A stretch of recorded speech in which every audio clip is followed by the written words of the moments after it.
Don't make the mistake of thinking that just because someone has a science degree, he must be having a scientific temper. His science degree simply means that he had once learnt by rote memory a large mass of scientific facts, most of which he has probably forgotten. That's why in India, we have a peculiar situation where high science coexists with high superstition. Many a physics lecturer teaches the scientific theory of solar and lunar eclipses in the classroom, but still clings to his belief in Rahu and Ketu, the imaginary demons which are supposed to devour the sun and the moon during eclipses. Many a chemistry lecturer teaches the scientific law of conservation of mass and energy in the classroom, which states that matter and energy cannot be created or destroyed, but only transformed from one form to another, but is prepared to believe that a certain God-man can create something out of nothing. The director of IIT Mandi in Himachal Pradesh, you must have read in the papers recently about this chap, said recently that landslides in Himachal Pradesh occurred because people ate meat, and that he had once exorcised ghosts from the house of a friend. Now, imagine the director of our IITs of this caliber, then you wonder what's going to happen to the IIT. For such persons, science is just a vocation, a source of income. It has not permeated their thinking or become a way of life for them. Again, don't make the mistake of thinking that just because someone is highly educated or holding a high post or successful in life, he must be a rational thinker. On the contrary, many such persons may be very superstitious and active purveyors of pseudoscientific nonsense. In fact, it said, an educated fool is more dangerous than an uneducated fool. In 2021, a sitting judge of the Allahabad High Court, as part of his judgment, mind you, he didn't say it orally, it's part of his judgment. He said that the cow is the only animal which breathes in and breathes out oxygen. Imagine the level of science knowledge of this High Court judge. And he said, cow ghee, using cow ghee in yajna gives special energy to sun rays which causes rain. Sun gives energy to everybody. This fellow thinks that, the yajna gives energy to the sun and that causes rain. And that panchgavya, which is a mixture of cow milk, ghee, curd, urine and dung, helps in the treatment of several incurable diseases. I don't know how it can, by definition, incurable diseases can't be treated, but anyway, that's what he says. As I said, he didn't say it in a speech or something, he's put it in a High Court judgment, In 2017, a former judge of the Rajasthan High Court said that the peacock is a lifelong brahmachari. It never has sex with the peahen. The peahen gets pregnant after swallowing the tears of the peacock. Mind you, these guys are High Court judges, okay? In 2018, a former IPS officer and Union Minister of State for Education, who is also a PhD in chemistry, claimed that Charles Darwin's theory of evolution was scientifically wrong because no one has ever seen an ape turning into a man. Then I would like you to see one video, short video. I'll be having a permanent cosmic airport, like a hospital where the delivery of the babies will be done. So that time you can come and go through the delivery process. That is enough. You can get pregnant anywhere, wherever you are, in your country.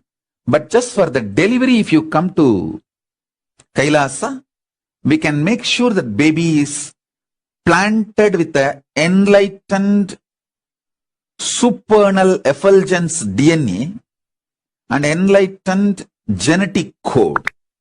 Now, it's very obvious that the fellow doesn't know ABCD of genetics, Now, you may ask this question. Okay, we all know about magical thinking. We have seen harmless types of magical thinking and dangerous types of magical thinking. And we have seen that even educated people sometimes believe in this. Now, the question is, why do people believe in magic? Why do people indulge in magical thinking? The first reason is cultural conditioning from childhood. It is difficult to break the mental shackles imposed on us from a very young age. Only a few succeed in this. உங்களுக்கு அந்த யானை கதை தெரியும். யானை சின்னதாக இருக்கிறப்போ அதை காலை ஒரு கயிறு வச்சு ஒரு இது பண்ணுவானுங்க. அது பெருசானப்போ கூட it doesn't break free because it has been mentally conditioned to believe that it can't break free. அதே மாதிரி சூப்பர்ஸ்டிஷன்ஸ் அண்ட் சியூடோ சயின்ஸஸ் அப்படி தான். சின்ன வயசுலேயே நமக்கு பிரெயின் வாஷ் பண்ணி விட்டாங்கன்னா அதுலேருந்து வெளியில் வர்றது ரொம்ப கஷ்டம். The second reason is the fear factor. Even if they suspect that the superstition is not true, many people still want to play it safe. நமக்கு எதுக்கு ரிஸ்க்கு? டியூஸ்டே ஏதோ பண்ணி நம்ம காரியம் சரியாகாமல் போச்சுன்னா வேண்டாம், நம்ம Tuesdays. The third reason is that instead of promoting scientific temper, our education system seems to merely transform an illiterate gullible person into a literate gullible person and an uneducated superstitious person into an educated superstitious person. Paradoxically, modern technologies such as television and the internet have facilitated the spread of superstitious beliefs by providing platforms for their rapid and wide dissemination. முந்தி ஏதோ இருந்தாலும் அந்த லோக்கலாக இருந்தது. இப்போ டிவியில் இதில் வரனால the thing is spreading, even இன்டர்நெட்டில் வரனால things are actually spreading faster. The fourth reason is a little technical, but you must know this, because it's very important that you know this, is that our predisposition to magical thinking is reinforced by 3 psychological pitfalls which create illusions of magic or the supernatural. Let me illustrate these pitfalls with reference to astrology, which is perhaps the most popular among all superstitions. It is also a good barometer of the pervasiveness of irrationality and obscurantism in a society. The first is what is called confirmation bias. This is the common human tendency to seek and interpret information in a way that confirms our pre-existing beliefs. That is, if you are a believer in astrology, you will read only magazines or news things which support it. Anything opposed, you won't even touch them. Or if you are a non-believer in astrology, you will only read the things which are debunking astrology. Support பண்றதுனா குப்பை அப்படின்னு சொல்லி நீங்கள் படிக்கவே மாட்டீங்க. For example, if you are a believer in astrology, you will remember only the few hits, correct predictions, and forget or ignore the innumerable misses, wrong predictions or irrelevant predictions made by your astrologer. The English philosopher Sir Francis Bacon commented on this selective nature of human memory more than 4 centuries ago. He wrote, "Such is the way of all superstitions, whether in astrology, dreams, omens, divine judgments or the like, wherein men having a delight in such vanities mark the events where they are fulfilled, but where they fail, though this happen much oftener, neglect and pass them by." For example, let us say I am thinking of Dr. Naganathan. Exactly at that time his call comes. So I am apt to think that perhaps there is a telepathic connection between him and me. I remember only the few hits. I have forgotten the innumerable misses. For example, his calls came several times when I was not thinking about him. And several times when I was thinking about him, calls didn't come. அதெல்லாம் நம்ம மறந்துடுறோம். Even on the Aztec, that women sacrifice that the Aztecs of Mexico were doing, I think, or in the frog marriage பண்ணுறவங்களாம் ஏதோ 1-2 வாட்டி இவங்க அது பண்ணியிருக்கப்போ, for example இது solar Eclipse, total solar Eclipse இருந்திருக்கலாம், இவன் ஒரு ஹியூமன் சாக்ரிஃபைஸ் பண்ணியிருப்பான், ஒரு 1/2 மணி நேரத்துக்கு அப்புறம் சோலார் எக்லிப்ஸ் போயிடும். ஸோ இ மஸ்ட் தாட் பாரு நம்ம ஹியூமன் சாக்ரிஃபைஸ்னால தான் போச்சுன்னு நினைக்கிறான். ஆர் ஃப்ராக் வெட்டிங் பண்ணியிருப்பான், நெக்ஸ்ட் டே மழை வருது, பாரு நம்ம ஃப்ராக் வெட்டிங் பண்ணனால தான் மழை வந்துருச்சுன்னு நினைக்கிறான். He forgets all the innumerable number of times that event didn't happen. This is a human tendency. We remember only the hits, we forget all the misses. The second pitfall to thinking is what is called anecdotal thinking. You often hear someone telling you an anecdote about an astrologer who made a startlingly accurate prediction. People say the chance இல்லைங்க, அவர் அது பிரமாதமாக சொல்லிட்டாருங்க. என்ன the probability of this occurring in a day is 1 in a million சொன்னாலும், every day 8,000 people will have this experience that when they thought of somebody, they got the phone call from them. அவன் சொல்லி பேசிகிட்டே போவான், daily ஒரு 8,000 பேர் கூட்டிகிட்டே போகுது. So the பரவலாக ஒரு ஃபீலிங் வந்துடும். So this is all because we don't understand statistics.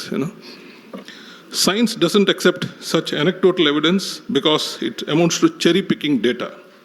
Science demands statistical evidence, where you take into account the favorable anecdotes as well as the unfavorable anecdotes.